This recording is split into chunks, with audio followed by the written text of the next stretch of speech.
네, 지난주부터 새로운 주제 설교를 시작했습니다. 오이노색의 기도. 오늘 두 번째로 영적 전쟁을 승리로 이끈 모세의 기도. 우리 말씀 통해서 함께 은혜 나누기를 원합니다. 여러분, 사람마다 신앙생활의 칼라, 영성의 색깔은 조금씩 다릅니다. 그러나 여러분들 그 다양함 속에서 그들이 하나님 앞에 올려드렸던 믿음, 기도를 통해서 우리 21세기 살아가는 우리들이 충분히 배울 만한 신앙의 깊이가 그 속에 있는 줄로 믿습니다. 우리 성경에 나오는 영적 거장 5번의 기도를 우리 5주간에 걸쳐서 함께 나누기를 원합니다. 오늘 이 자리에 모신 분은 바로 출애굽의 주인공 모세입니다. 오늘 모세의 기도를 통해서 기도를 더 많이 배우고 도전받는 시간이 되었으면 좋겠습니다. 자, 먼저 우리 이 주제 말씀 당연히 기도를 중심 잡아서 나누는 말씀입니다. 우린 기도를 반드시 해야 됩니다. 근데 여러분, 이 말씀을 나누면서 기도를 꼭 해야 될까요? 그리고 교회가 구구장장 기도회를 그렇게 많이 해야 됩니까? 우리 교회 1년에 2번 차례씩 중보기도 집회도 하고 1년에 2번 수련회도 있고요. 중간에 성경 공부, 훈련학교가 많습니다. 우리 교회 정착하신 분들이 우리 교회 정말 빡신 교회다, 장난이 아니다, 이렇게 말하신 분들이 더러 계십니다. 여러분, 우리 교회보다 기도 훈련 훨씬 더 강하게 더 깊이 하시는 교회들 굉장히 많습니다. 기도에 대한 약간 귀차니즘이 있는 분들은 먹고 사는데 그렇게 지장이 없고 내 생활이 편안한데 굳이 그렇게 열심히 시간을 내서 기도해야 됩니까? 라고 생각하시는 분들이 많습니다. 정말 여러분들, 우리가 사는 세상이 객관적으로 어려운 시대는 아닙니다. 우리 대한민국 전 세계에서 손가락에 꼽을 만큼 굉장히 잘 사는 나라가 된 것이 사실입니다. 그러나 그럼에도 불구하고 교회와 모든 그리스도인들은 반드시 기도에 힘써야 되고 기도 생활들을 꾸준히 해야 됩니다. 그 이유는 이것이 우리가 감당해야 될 본질적인 사명이기 때문에 그렇습니다. 그리고 성경은 교회와 그리스도인에 대해서 말하기를 만민이 기도하는 집이다 라고 이렇게 말씀하고 있습니다. 이사야 56장 7절입니다. 우리 같이 한번 읽어볼까요? 내가 곧 그들을 나의 성사로 인도하여 기도하는 내 집에서 그들을 기쁘게 할 것이며 그들의 번제와 희생을 나의 제단에서 기꺼이 받게 되리니 이는 내 집은 만민이 기도하는 집이라 일컬음이 될 것입니다. 아멘. 하나님의 집을 모든 사람들이 말하길 만민이, 열방의 모든 나라와 민족이 함께 모여 기도하는 곳이라고, 기도의 집이라고 부를 것이라고 말씀하셨습니다. 즉 교회도 그렇고 모든 그리스도인들이 감당해야 될 본질적인 사명이 곧 기도라는 겁니다. 그래서 여러분, 이 말씀을 들으면서 좋은 말씀 들었구나, 목사님 설교 잘하네, 잘하는 것 같지는 않고요. 그런데 그렇게 고개 그덕이고 기도를 전혀 시도하지도 않고 시작하지 않는다면 죄송하지만 그건 잘못 들으신 겁니다. 요즘 여러분 유튜브에 굉장히 좋은 강의들 많이 올라오잖아요. 좀 이렇게 쓸데없는 거 많이 보지 마시고, 좋은 강의들이 유튜브에 굉장히 많이 올라오는데 특별히 우리 새생명교회 구독과 좋아요를 눌러주세요. 자, 그럼 만약에 다이어트를 하시고 싶은 분들 유튜브 들어가니까 다이어트하는 비결 이런 거 강의 많이 올라와 있잖아요. 나는 이제 올 3월 달부터 다이어트 해야지. 유튜브에서 다이어트하는 굉장한 비결들, 영상들 이렇게 미리 골라 놓으셨어요. 영상을 보기 위해서 마트에 가서 먹을 것을 잔뜩 사왔습니다. 그래서 테이블 위에 기름진 과자들 쫙 얹어놓고 피자, 치킨, 마라탕까지 다 시켜놓고는 이건 역시 소파에 누워서 봐야 제맛이에요. 누워서 보면서 그래 계속 먹으면서 다이어트 좋아. 영상 보고 난 다음에 여러분들 다이어트는 전혀 시도하지 않아요. 그러면서 먹었는 양은 엄청납니다. 여러분, 기도에 관한 아무리 좋은 말씀 가르침을 받아도 여러분이 정말 기도의 자리 나오지 않는다면 여러분 아무런 의미가 없을 겁니다. 이 말씀을 들으면서 정말 기도의 자리에 서야겠구나. 기도의 자리가 곧 나의 자리구나. 기도의 자리가 곧 내 자리구나. 마음 같아서 여러분 의자 밑에다 이름을 다 써드려서 좋겠어요. 여기는 아무개 집사님이 기도하는 자리. 좀 정말 그렇게 할까 봐요. 앞에 사진 다 붙여놓고. 여러분, 기도의 자리는 우리 삶의 본질입니다. 해도 그만 안 해도 그만이 아니라 반드시 해야 되는 자리가 곧 기도의 자리입니다. 자, 한번 따라합시다. 주님, 제가 기도의 자리 지키겠습니다. 자, 앞에 사람 보면서 제가 기도하니 아무 걱정하지 마십시오. 할렐루야. 자, 공수표로 거짓말하시면 안 돼요. 아무개 집사님 보고 내가 집사님 위해서 기도했습니다. 여러분들 이 사명 감당하는 그 첫 출발이 오늘 이 줄이 될 수 있기를 소망합니다. 자, 영적 거장 모세는 어떻게 기도를 했을까요? 성경 곳곳에 모세의 기도를 엿볼 수 있는 부분들이 많습니다. 오늘 특별히 출애굽기 17장에 나오는 모세의 기도는 한마디로 영적 전쟁을 승리로 이끌었던 기도라고 할 수 있습니다. 자, 여러분 우리가 현실 속에 살아갑니다. 하나님의 말씀을 듣고 또 성경 공부할 때는 굉장히 충만해지고 막 은혜가 넘쳐나서 다 이길 수 있고 다 감당할 수 있을 것 같아요. 근데 여러분들 그 자리를 조금만 벗어나서 오늘 당장 예배 다 끝나고 집으로 돌아가신 차에서부터 또 집에 돌아가서 내일 여러분 직장, 여러분 생업 현장 가운데 들어가면 현실은 이렇게 뼈 아픈 거구나. 굉장히 만만치 않은 일들이 우리 삶 가운데 펼쳐져 있습니다. 얼핏 보기에는 육의 싸움처럼 보입니다. 그러나 그 이면을 살펴보면 굉장히 치열한 영적 전쟁이 살펴지고 있어요. 일어나고 있습니다. 그래서 이 모세의 기도는 영적 전쟁을 승리로 이끌어간 기도. 즉 현실의 이 문제가 그 이면에 있는 영적 세계와 연결되어 있고 이 현실의 문제를 육의 방법으로 해결한 것이 아니라 영적인 힘으로 이끌어갔던 기도를 했던 사람이 바로 모세입니다. 자, 특별히 이 모세의 기도는 이스라엘 백성을 위한 기도였습니다. 자기 자신을 위한 기도보다는 공동체를 위한 기도, 이런 기도를 우리가 흔히 중보기도라고 말합니다. 여러분 중보기도를 생각하면 나 자신이 아닌 타인을 위해서 기도하는 수준으로만 우리가 중보기도를 이야기합니다만은 오늘 성경은 중보기도를 굉장히 더 깊은 의미로 설명해 주고 계신데 그 대표적인 말씀이 디모데전서 2장 1절과 2절에 이 말씀이 있습니다. 우리 한번 읽어볼까요? 그러므로 내가 첫째로 권하노니 모든 사람을 위하여 간구와 기도와 도고와 감사를 하되 임금들과 높은 지위에 있는 모든 사람을 위하여 하라. 이는 우리가 모든 경건과 단정함으로 고요하고 평안한 생활을 하려 함이라. 아멘. 자, 어떻게 하라고요? 첫 번째로, 이건 여러분 우선순위를 말합니다. 모든 사람을 위해서 간구와 기도와 도고란 말이 우리가 하는 중보란 말입니다. 감사를 하되 임금들과 높은 지위에 있는 사람 비롯해서 모든 사람을 위해서 우선순위로 해야 될 기도가 바로 오늘 모세가 올려드렸던 중보기도라는 사실을 성경은 알려주고 있습니다. 그래서 어떤 점에서 이 성경에 나온 오늘 모세는 중보기도란 이런 거구나. 우리 지난주에 아브라함도 일종의 중보기도를 했습니다마는 중보기도의 새로운 장을 여는 기도는 이렇게 하는 거구나 하는 장면을 모세는 확실하게 보여주고 있습니다. 여러분 중보기도를 조금 더 살펴보면 헬라 말로 엔투크시스라는 단어로 되었고 이 말 영어로 옮기면 인터세션이란 말입니다. 중개하다, 중재하다, 탄원하다 그 뜻이에요.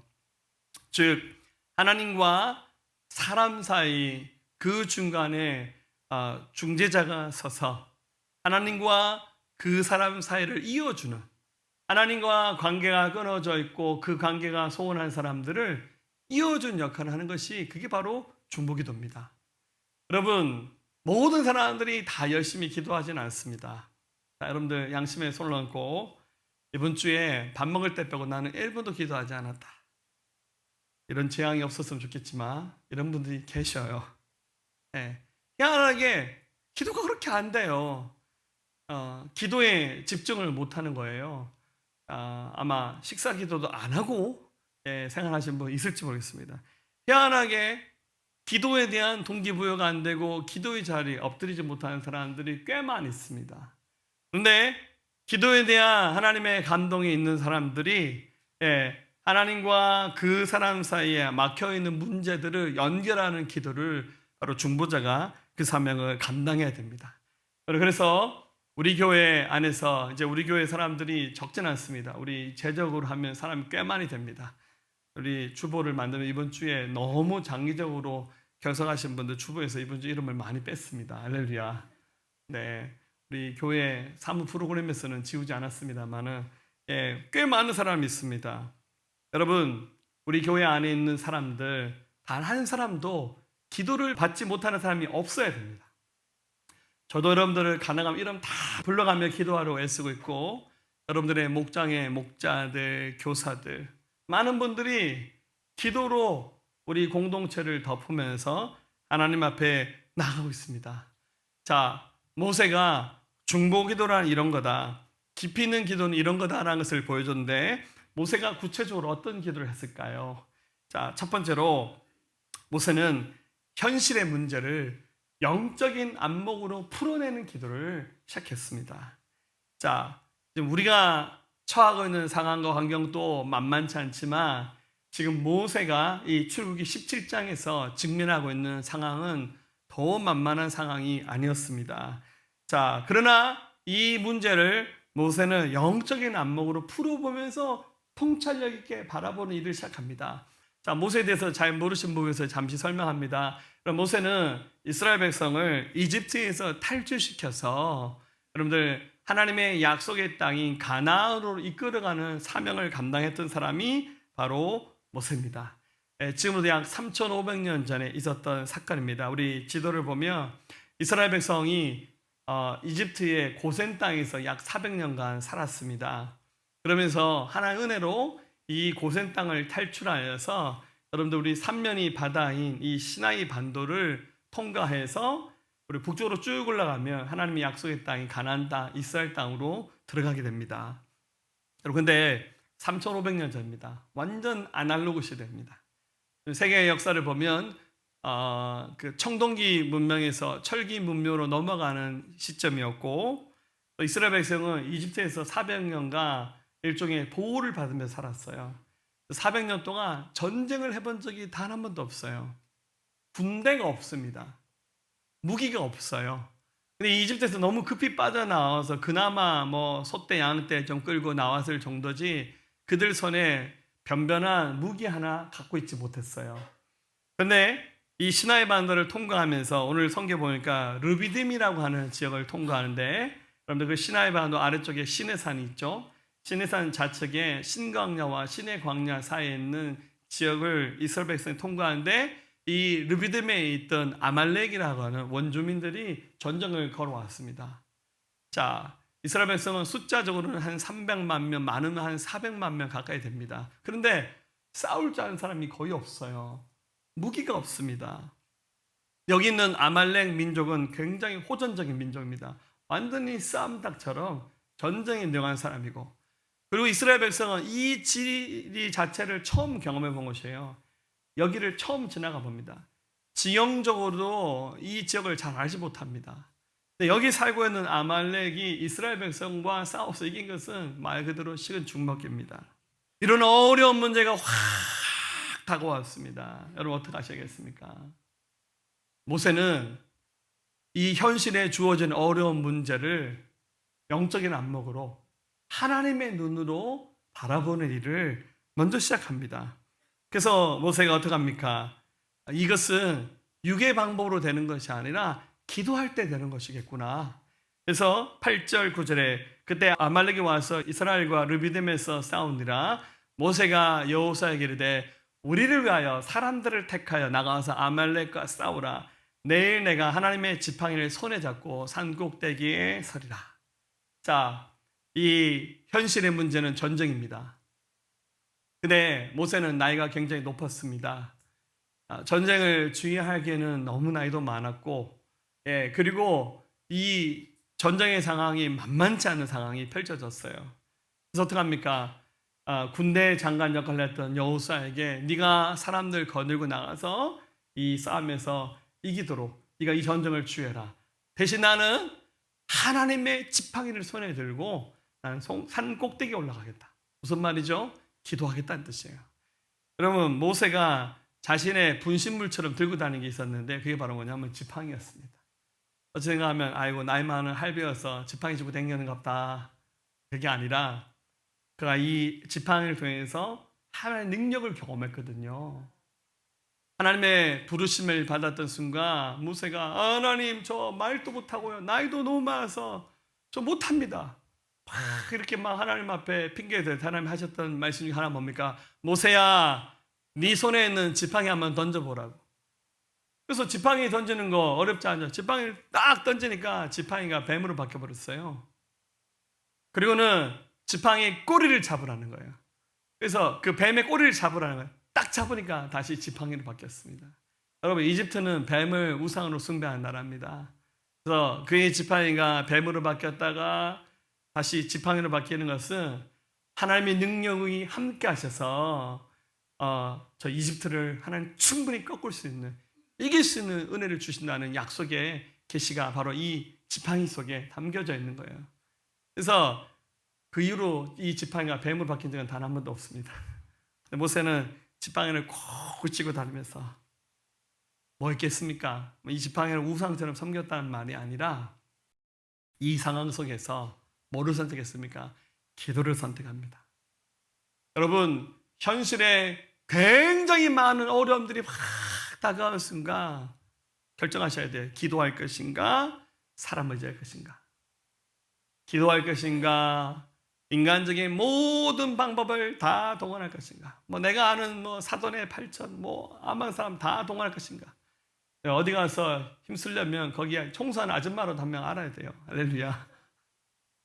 막 인간적인 우리의 모든 방법을 다 동원한 것이 지혜겠습니까?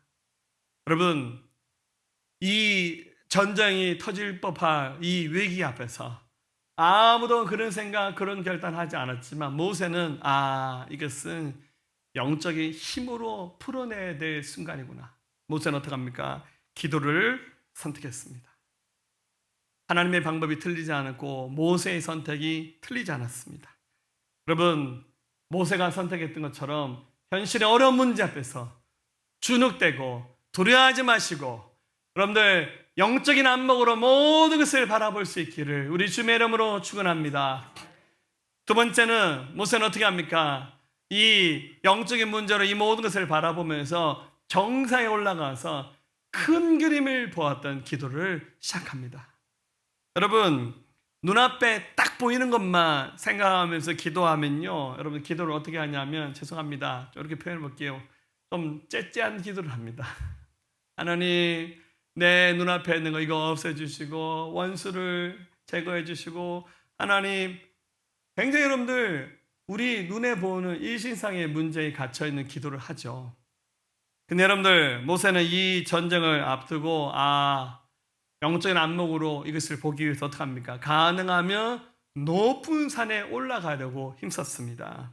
그래서 이 문제에 넘어 계신, 모든 상황 넘어 계신 주님을 보기를 원했어요.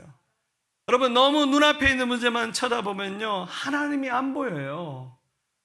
안 보이는 존재가 아니라 하나님 안 계시네, 하나님 내 기도는 안 들으신가 보다, 굉장히 절망하고 낙심하는 순간이 있습니다. 근데 모세는 어떻게 합니까? 9절 말씀 후반부 보면 내가 내일 하나님의 지팡이를 손에 잡고 산 꼭대기에 서리라. 여호수아가 모세의 말대로 행하여 아말렉과 싸우고 모세와 아론과 훌은 산 꼭대기에 올라갔다는 거예요. 가능하면 가장 높은 곳으로 올라가서 어떻게 합니까? 이 모든 것을 하나님의 눈으로 보면서 현실에 나타나 있는 이 절망할 수밖에 없고 좌절할 수밖에 없고 낙심할 수밖에 없는 이 문제 이면에 감춰져 있는 하나님의 계획, 하나님의 섭리, 지금 내가 얻어 터지고 있는 이 고난, 다른 사람이 봤을 때, 야, 니 진짜 재수 없어도 어떻게 그렇게 재수 없는 삶이 사냐고. 막 그렇게 손가락질 할 수밖에 없는 이 상황과 어려운 문제, 그 이면에 감춰져 있는 하나님을 바라보면서 어떻게 합니까? 주님의 눈으로 큰 그림을 그려보는 거예요. 아마 이 르비딤 바로 옆에 있었던 정상을 올랐던 산은 정황사 신의 산으로 추측이 됩니다. 여러분, 신의 산은 돌산입니다. 예. 모세가 이스라엘 백성들을 지면 아래 내려놓고 아론과 훌 두 사람만 데리고 가능하면 산꼭대기 높은 곳까지 올라갑니다. 사실 이 신의 산은 모세가 처음 주님 만났던 곳이죠. 예, 모세가 이집트 왕자로 살다가 살인죄를 저질고 도망갔다가 거기서 하나님 인도하심으로 신의 산에서 주님 만났잖아요. 거기서 가시나무에 불이 붙었는데 그 불이 나무가 타지 않는 거예요. 너무너무 신기해서, 왜냐하면 자기 평생에 그런 거 처음 봤거든요. 가까이 가서 보니까 불은 활활 타는데 나무가 타지 않는 거예요. 이게 뭔가 싶어서 가까이 갔을 때 주님께서 들렸잖아요. 모세야, 모세야, 네가 선 땅은 거룩한 땅이니 네 발에서 신을 벗으라고. 예, 그래서 여러분들 얼떨결에 모세가 신을 벗어버렸어요. 여러분, 사실 히브리 민족은 이 의미를 알거든요. 여러분, 레위기에 나오는 말씀이잖아요. 신을 벗는다는 의미는 나의 인생의 주권을 당신에게 이양합니다, 그 뜻이에요. 그래서 누구를 종으로 사서 데려갈 때 신을 벗습니다. 나의 인생의 주권은 이제 당신에게 속했으면, 그 뜻이잖아요. 그럼 모세는 신의 산에서 주님 만날 때 신을 벗고 주님 만났어요. 그런데 지금 이스라엘 백성 이끌고 가다가 지금까지 정말 하나님의 은혜로 살아왔는데 이 아말렉과의 피할 수 없는 전쟁, 무조건 지는 전쟁입니다. 이 상황 앞에서 모세는 다시 이 신의 산에 올라와서 어떻게 합니까? 주님의 눈으로 큰 그림을 보면서 기도를 시작합니다. 가장 잘 볼 수 있는 곳에 올라가서 큰 그림을 보면서 하나님 앞에 기도합니다. 네. 그래서 그런지 우리 중세시대 때 경건 운동을 했던 분들, 우리 수도원 운동이죠. 이 수도원들 주로 어디 지었냐면 산꼭대기에 지었어요. 산꼭대기에 짓고 심지어 심하면 막 절벽에다 지었어요. 작년에 제가 성지순례가 와서 그리스의 메테오라는 곳에 가보니까요, 거기 중세시대 때 있었던 수도원이 그대로 있거든요. 여러분들 정말 기암 절벽으로, 뭐 전해진 말에 하면 그 홍수 시대 때 이게 노아 홍수 시대 때 만들어진 절벽이라는데 너무너무 신기하게 생겼어요. 이렇게 막 이 절벽 사이에 물길이 지나간 흔적이 있는데 뾰족하게 생긴 그 탑 위에 공간이 있어요. 거기를 우리 그리스에 있었던 그리스인들이 올라가서 수도원을 지었어요. 너무 신기한 것은요, 올라가는 계단이 없어요. 네, 그 계단 위에서 밧줄을 던지며 그 밧줄을 타고 올라가는 거예요. 그 수도원에 갇히면 아무도 살아서 못 나옵니다. 그래서 막 먹거리도 수도사들이 밖에 나가서 겨우 좀 구해서 주면 밧줄을 타고 올라가서 거기서 연명을 이어가면서 거기서 오직 주님만 바라보면서 기도하는 거예요. 그래서 그런지 우리 한국의 기도원들도 전부 다 산속에 있잖아요. 예, 사실 성경에 이런 말씀도 있죠. 시편 3편 4절에 내가 나의 목소리로 여호와께 부르짖으니 그의 성산에서 응답하시는도다. 시편 99편 9절 너희는 여호와 우리 하나님을 높이고 그 성산에서 예배할지어다. 여호와 우리 하나님은 거룩하심이로다. 그래서 이 영적 세계의 비밀을 알았던 사람들은 일부러 높은 곳에 올라가는 거예요. 물론 이 산속이 세상과 좀 단절되니까 집중하기 좋은 의미도 있겠지만 아마 이 의미는 큰 그림을 보는 거예요. 사랑하는 여러분, 눈앞에 펼쳐 있는 당장 코앞에 있는 것만 보지 마세요. 당장 눈앞에 있는 것만 보면, 야, 하나님 나 골탕 먹이시는가 보다. 하나님 나 사랑하지 않나 봐. 왜 이렇게 많은 고난과 어려움들, 좌절할 만한 일들을 주시나 원망할 수 있겠지만 사실 여러분들 더 큰 그림을 보면 하나님의 인도하심, 하나님의 이끄심이 그 속에 담겨져 있는 거예요. 그래서 우리의 기도는 정상에 올라서 하나님의 큰 그림을 보는 기도를 해야 돼요. 여러분들 솔직히 여러분들 기도하는 거 한번 녹음해서 한번 들어본다 생각하세요. 끔찍할지도 몰라요. 맨날 기도할 때 하나님 주세요, 주세요, 주세요. 하나님 누가 나 힘들게 해요? 상처받았어요. 우리 교회는 왜 맨날 이래요? 우리 목장 너무 힘들어요. 이런 식으로 맨날 남편, 아내 여러분들 축복하는 기도보다는 저주하고 원망하고 여러 현실의 문제들을 믿음의 눈을 보지 못하고 막 하는 기도가 너무 많잖아요. 여러분 큰 그림을 보는 기도 올려드리시기를 주의 이름으로 축원합니다. 마지막 세 번째, 모세는 이제 정상에 올라와서 기도하는데요. 모세가 어떻게 기도했냐면 함께 손을 들고 기도를 합니다. 모세가 그 시내산 정상에 올라서 바위 틈 어딘가 쭈그리게 앉아서 기도합니다. 11절 모세가 손을 들면 이스라엘이 이기고 손을 내리면 아말렉이 이기더라. 야, 여러분들 지금 저 평지에서는 여호수아가 이거는 군대가 막 치열한 전쟁을 하는 거예요. 그 아날로그 무기를 들고 막 칼을 들고 방패를 들고 막 했겠죠. 아말렉의 무기는 훨씬 더 좋은 무기예요. 근데 이스라엘 무기는요 굉장히 아주 고장난 그런 무기들 가지고 전쟁하는 거예요. 그런데 모세가 손을 들고 기도하면 이기고 피곤해서 손이 내려오면 전세가 불리해지는 거예요. 그러니까 모세가 그걸 보고는 야 이게 진짜 기도의 능력이구나. 기도를 쉴 수가 없는 거예요. 멈출 수가 없는 거예요. 그래서 말하기를 데살로니가전서 5장 17절 쉬지 말고 기도하라. 기도를 멈추지 말라는 거예요. 그래서 이런 비밀을 아는 교회들은 어떡합니까? 여러분들 어떤 교회들은요 24시간 쉬지 않는 기도 운동 하시는 분들도 있어요. 아예 교회 이름을요 기도의 집으로 바꿔버렸어요. 그래서 계속 쉼없는 기도를 하는 거예요. 여러분 우리는 그렇게는 못하니까 겨우 새벽 예배, 따라서 겨우 새벽 예배, 아니면 뭐 겨우 뭐 정오의 기도 이런 거 하는 거죠. 그것도 못해요. 바쁩니다. 피곤합니다. 이 핑계 저 핑계 대고. 여러분 우리가 감당해야 될 영적인 현실의 문제들은 정말 만만치 않은데 정작 당사자는 아무 생각이 없어요. 기도하잖아요. 여러분들 우리가 기도하지 않은데 마귀가 겁낼 것 같아요. 여러분 기도하지 않으면 영적 힘이 다 상실되고요. 정말 기도하면서 그래요. 아이고 내 기도는 하나님 안 들으실 것 같아. 스스로 미리 그냥 답을 주는 그런 힘이 없는 그런 기도를 하고 있는 거죠. 여러분 우리가 24시간 기도는 못하지만 어떻게 됩니까?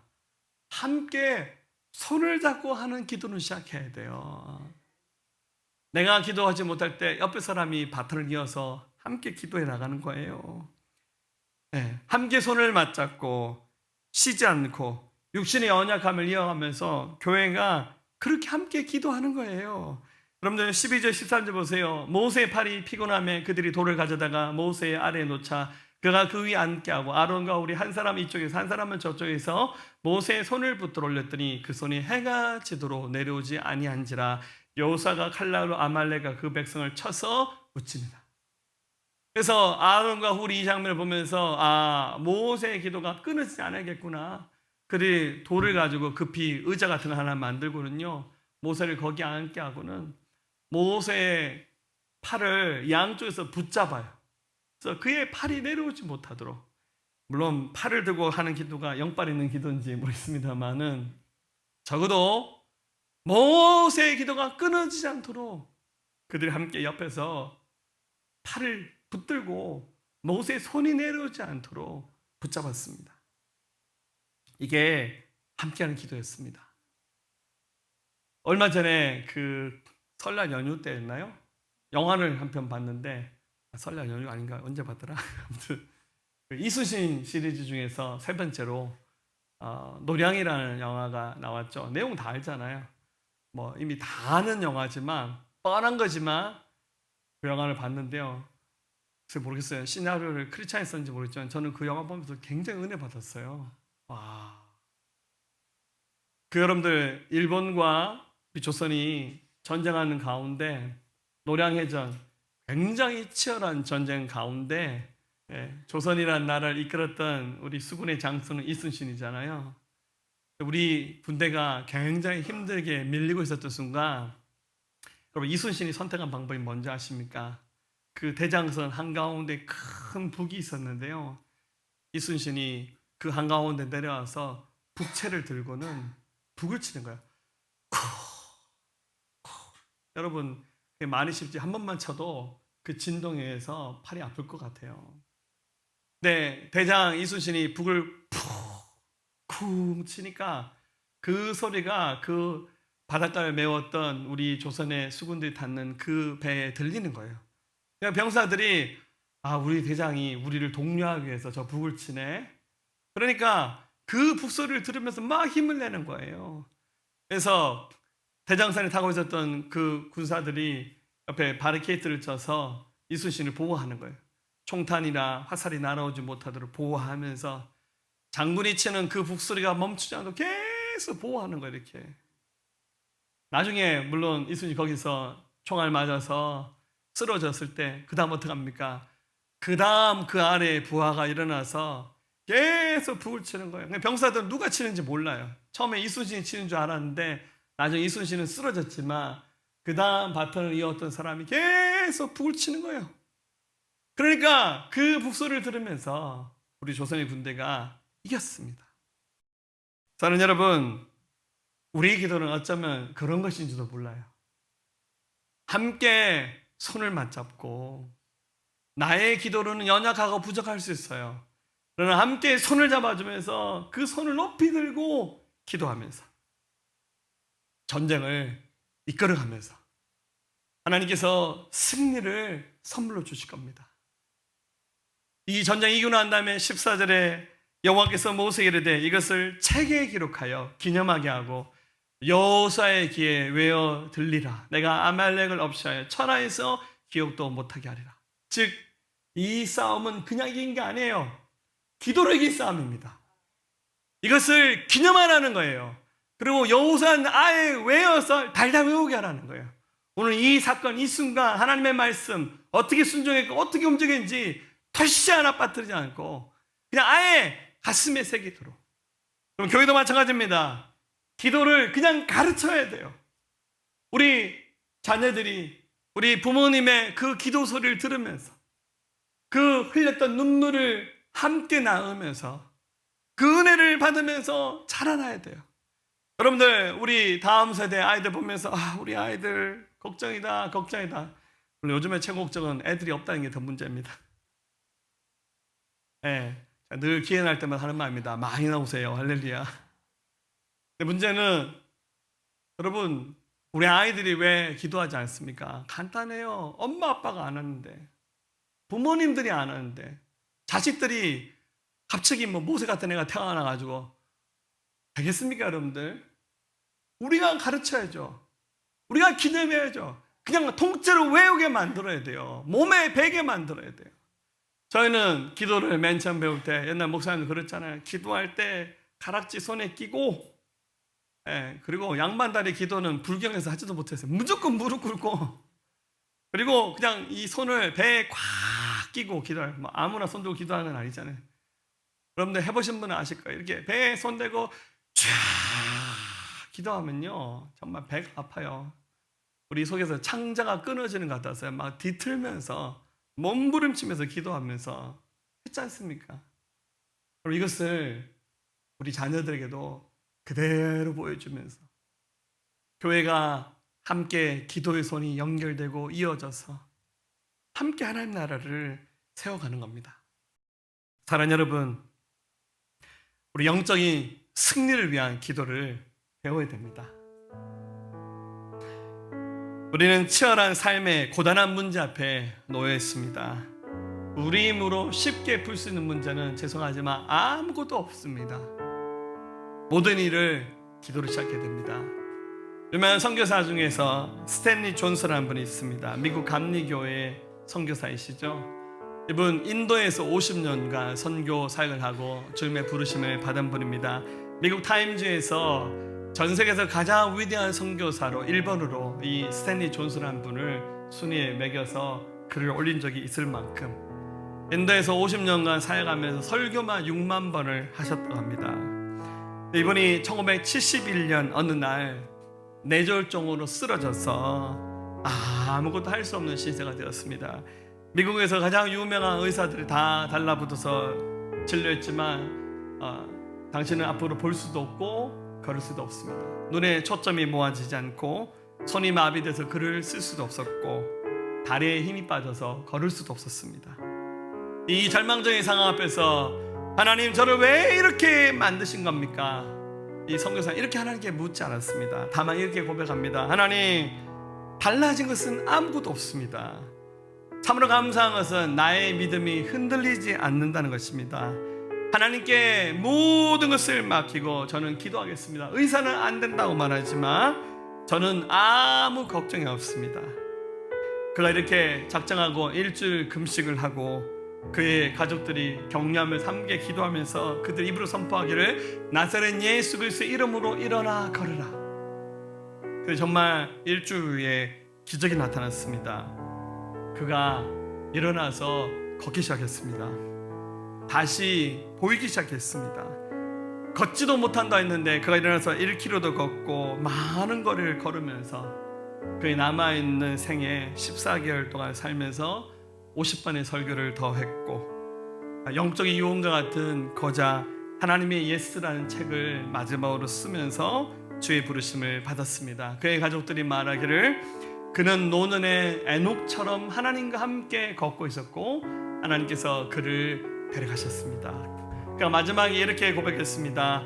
만일 당신의 삶이 조각조각 부서졌다면 그 조각들을 모두 모아 하나님께 드려보십시오.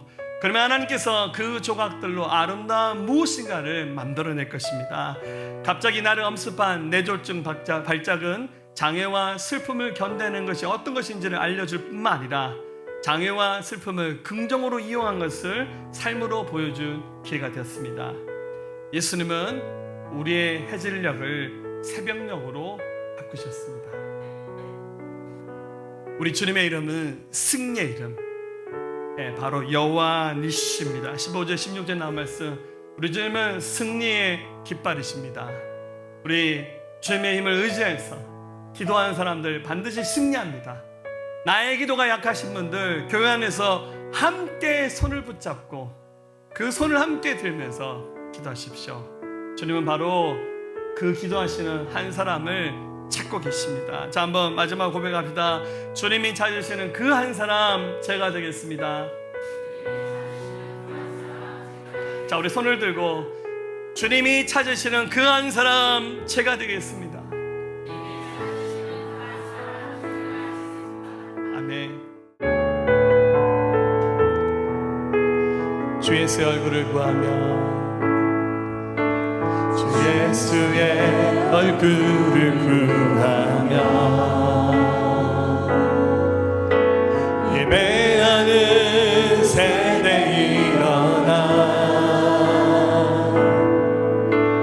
주 위에 살며 주 위에 죽으니 이것이 우리의 부르심. 우리 다시 고백할까요? 주 예수의 얼굴을 구하며 예배하는 세대 일어나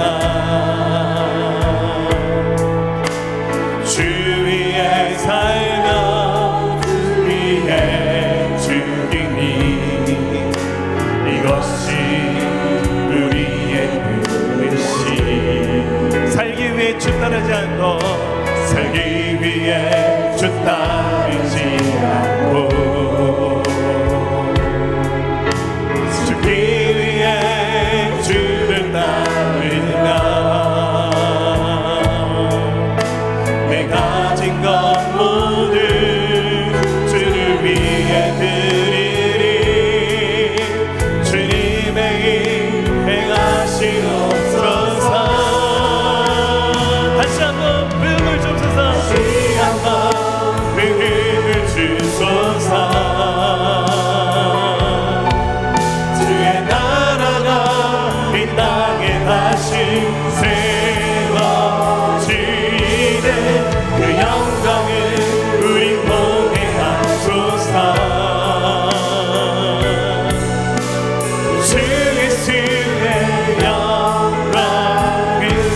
손을 들고 다시 고백하겠습니다.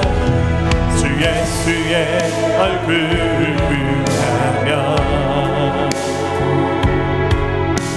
예배하는 세대에 일어나 주 위에 살며 주 위에 죽으니 이것이 우리의 몫이. 아멘. 살기 위해 주 따르지 않고 살기 위해 주 따르지 않고 죽기 위해 주를 따르며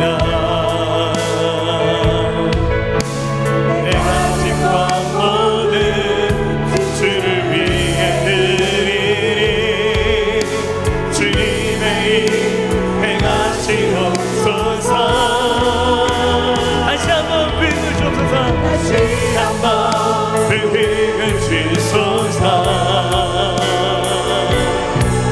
주의 나라가 이 땅에 다시 세워지는 그 영광을 우리 보게 하소서.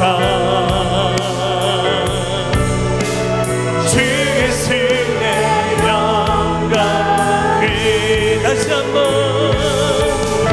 다시 한번 부흥을 주소서.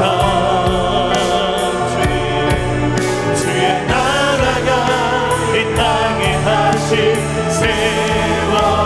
세워지는 그 영광을 우리 보게 하소서. 주 예수의 영광을 주 예수 영광을